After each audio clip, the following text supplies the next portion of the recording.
ప్రభునందు మాకు అత్యంత ప్రియులైన దేవుని ప్రజలందరికీ యేసుక్రీస్తు వారి శ్రేష్టమైన నామంలో శుభాలు ప్రకటిస్తున్నాను. Good morning everyone. బాగున్నారా మీరంతా?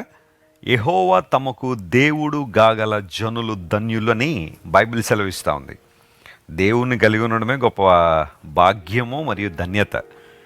ఈ లోకంలో చాలామంది దేవుడు లేకుండా బ్రతికేయాలనే ఆలోచన కలిగి ఉన్నారు. దేవుడు లేడు అని వాదించేవాళ్ళు కొంతమంది, మరికొంతమంది సర్లేని దేవుడు ఉంటే మాకేంటండి, లేకపోతే మాకేంటండి, మా కష్టాలు మావే, మా ఇబ్బందులు మావే, మా బ్రతుకులు మావే, ఆయన ఉంటే ఏంటి లేకపోతే ఏంటి అన్నట్టుగా కొంతమంది మాట్లాడే వాళ్ళు ఉన్నారు. కానీ దేవుడు ఉన్నాడు అని నమ్మడం మాత్రమే కాకుండా ఆయన మన హృదయాల్లో చేర్చుకోగలిగితే, ఆయనకి అవకాశం ఇవ్వగలిగితే మన జీవితాల్లో ఆయన చేసే కార్యాలు ఎప్పుడు గొప్పగానే ఉంటాయని బైబిల్ సెలవిస్తూ ఉంది. మన తలంపుల కన్నా దేవుని తలంపులు ఎప్పుడు కూడా ఉన్నతమైనవే. ఆ తలంపులకు మన జీవితాన్ని అప్పగించుకోగలిగితే దేవుని యొక్క కదలికను మన జీవితాల్లో అనుభవించగలం. ప్రతిరోజు ఒక వాగ్దానం ద్వారా మన జీవితాలు బలపరుచుకుంటున్నాం. ఈరోజు వాగ్దాన ధ్యానం చేద్దాం. కీర్తన గ్రంథం 34వ కీర్తన 9వ వచనాన్ని చదువుకుందాం. Psalm 34 and verse 9. యెహోవా భక్తులారా, ఆయన యందు భయభక్తులు ఉంచుడి, ఆయన యందు భయభక్తులు ఉంచువానికి ఏమీయూ కొదువలేదు. ఎంత చక్కని మాట! ఏమీ కొదువలేదు. యెహోవా నా కాపరి, నాకు లేమి కలుగదు అన్న ఆ మాట మనకు గుర్తొస్తుంది కదా. దావీదు భక్తుని ద్వారా ఈ 34వ కీర్తన రాయబడింది. ఒక ప్రత్యేకమైన సమయంలో సంఘటన జరిగినప్పుడు ఈ కీర్తన రాసుకుంటూ వచ్చాడు. దేవుడు ఆయన ఎలా తప్పించాడో, ఎలా బలపరిచాడో ఇవన్నీ జ్ఞాపకం చేసుకుని ఈ కీర్తన రాసుకుంటూ వచ్చాడు. ఈ వచ్చిన దగ్గరికి వచ్చేసరికి మనం చదువుతున్నాం, యెహోవా భక్తులారా. భక్తులు అన్న మాటకు ఇంగ్లీష్లో సెయింట్స్ అనే పదం, పరిశుద్ధులు అనే పదం వాడబడింది. హిబ్రూలో కాదోష్ అనే పదం, పరిశుద్ధత కలిగిన వారు. మనలో ఏ ఒక్కరూ కూడా పరిశుద్ధులం కాదు కదా, మనలో ఏ ఒక్కరు నీతిమంతులం కాదు. కానీ యేసుక్రీస్తు ప్రభు యొక్క రక్తము ద్వారా, ఆయన శిలువ త్యాగం ద్వారా, ఆయన చేసిన బలియాగం ద్వారా మనందరికీ నీతిని దేవుడు బహుమానంగా ఇచ్చాడు, పరిశుద్ధతను బహుమానంగా ఇచ్చారు. ఇది యేసు ప్రభువును అంగీకరించడం వలన, ఆయన మన హృదయాల్లో చేర్చుకోవడం వలన జరిగిన ఒక అద్భుతమైన కార్యం. యేసు ప్రభువుని నమ్ముకోవడం అంటే, ఆయన అంగీకరించడం అంటే ఇంట్లో ఒక సిలువ పెట్టుకోవడం, ఒక బైబిల్ కొనుక్కుని ఇంట్లో పెట్టుకోవడం కాదు. యేసు ప్రభు వారిని నీ హృదయంలోనికి ఆహ్వానించి, ప్రభువా నన్ను పాలించేది నీవు, నన్ను పరిపాలన చేసేది నీవు, నన్ను నడిపించేది నీవు అని దేవునికి సంపూర్ణంగా మనం సమర్పించుకోవడం. భక్తులు అంటే అర్థం అదే. క్రీస్తు రక్తము ద్వారా పరిశుద్ధులుగా చేయబడినవారు, క్రీస్తు రక్తము ద్వారా కడగబడిన వారు, క్రీస్తు రక్తము ద్వారా శుద్ధీకరించబడిన వారు భక్తులు అని అర్థం. ప్రపంచానికి ఈ రోజున భక్తులు అంటే మీనింగ్ తెలియట్లేదు. అప్పుడప్పుడు మనం వింటూ ఉంటాం, భక్తులకు విజ్ఞప్తి అంటాడు మైక్లో. ఏంటా విజ్ఞప్తి అంటే, ఈరోజు సాయంకాలం ఫలానా సెంటర్లో ఒక సినిమా ప్రదర్శిస్తున్నామో భక్తులందరూ వచ్చి జయప్రదం చేయండి అని. సినిమాలు జయప్రదం చేసేవాళ్ళు భక్తులు చాలామంది కదా.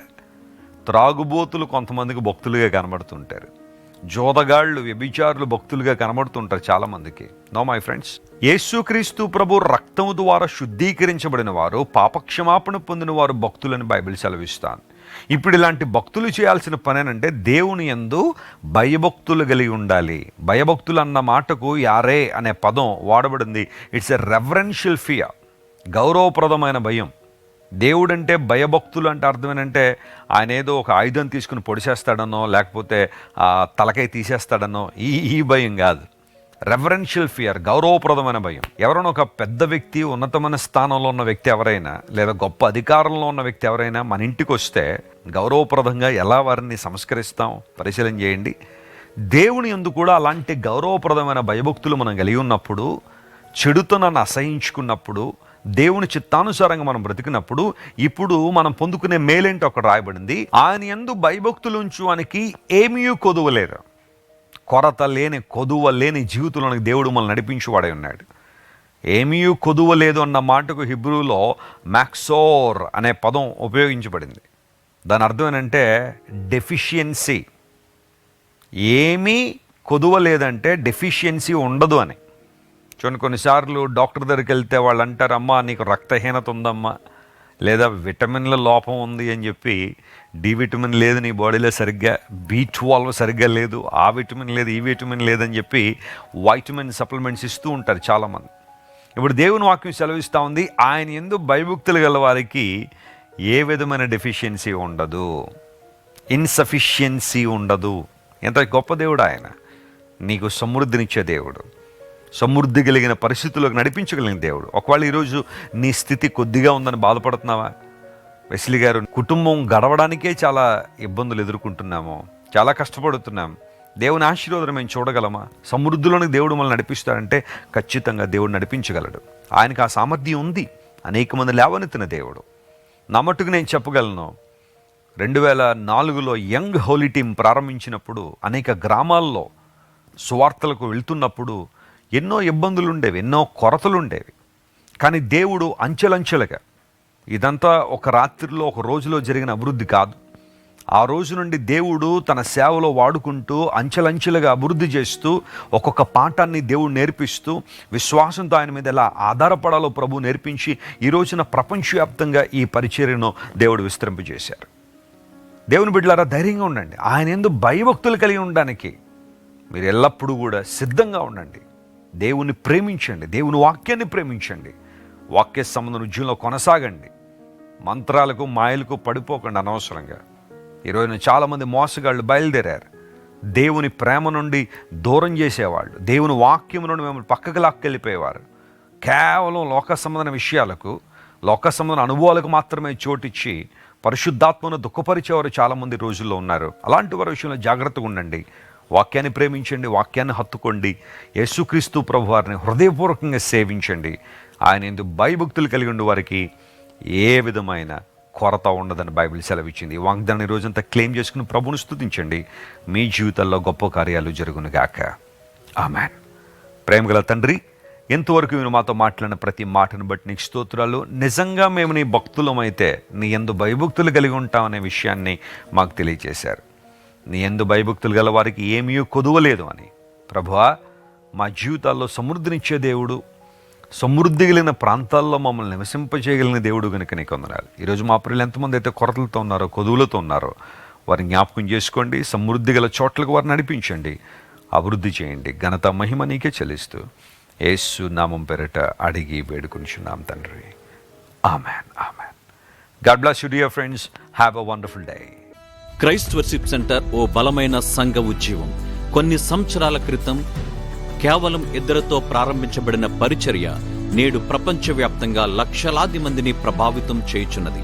రాజమండ్రి, సికింద్రాబాద్, బెంగళూరు, చెన్నై, నెల్లూరు, దుబాయ్, బెహ్రైన్, కరీంనగర్, విశాఖపట్నం, గద్వాల్, కొవ్వూరు, మలకపల్లి, శ్రీలంక, భూటాన్, అడ్డతీగల, పాలమూరు, ఒంగోలు, బళ్ళారి, కోరుకొండ, పోతవరం, నల్లజర్ల, వెంకటరామయ్యగూడెం, మచిలీపట్నం, ఇందిరానగరాలతో పాటు అనేక గ్రామాల్లో క్రైస్ట్ వర్షిప్ సెంటర్ ఆరాధనలు జరుగుచున్నవి.